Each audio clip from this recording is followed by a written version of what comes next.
हमने अक्सर ये देखा है कि लोग भांति भांति के उपहार ईश्वर को अर्पित करते हैं, भांति भांति के चढ़ावे चढ़ाते हैं। पर क्या हम ये जान सकते हैं कि ईश्वर के लिए हमारे द्वारा दिया गया सबसे अनमोल उपहार क्या हो सकता है?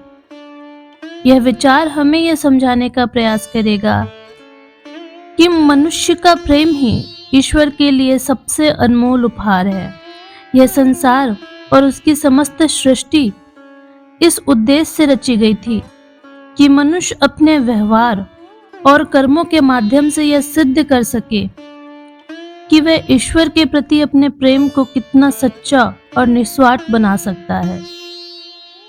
ईश्वर यह कभी नहीं कहेंगे कि हम उनकी प्राप्ति के लिए प्रयास करें, क्योंकि वे चाहते हैं कि हमारा प्रेम स्वेच्छा से, बिना किसी दबाव या शर्त के उनके प्रति अर्पित हो। इस संसार का यही सबसे बड़ा रहस्य है कि जिन्होंने हमें जन्म दिया है वे स्वयं हमारे प्रेम को पाने के लिए ललायित हैं।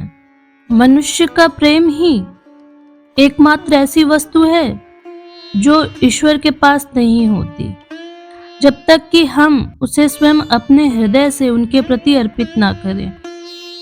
जब तक हम अपने प्रेम को ईश्वर को अर्पित नहीं करते, तब तक हम सुख और शांति का अनुभव नहीं कर सकते। जब तक हम इस संसार में छोटे बच्चों के समान केवल भौतिक उपहारों के लिए ईश्वर से प्रार्थना करते हैं और उनकी दी हुई अनमोल कृपा की अवहेलना करते रहते हैं, तब तक हमारा जीवन दुर्गति और दुख के अनेक गड्ढों में गिरता रहता है। यह शिक्षाप्रद संदेश हमें प्रेरित करता है कि हम अपने जीवन को प्रेम, समर्पण और ईश्वर के प्रति निस्वार्थ भक्ति के मार्ग पर अग्रसर करें, क्योंकि यही हमारे जीवन का वास्तविक उद्देश्य और सुख का मूल सूत्र है। ईश्वर से संवाद। इस सीरीज में आगे भी हम कई विषयों पर चर्चा करेंगे।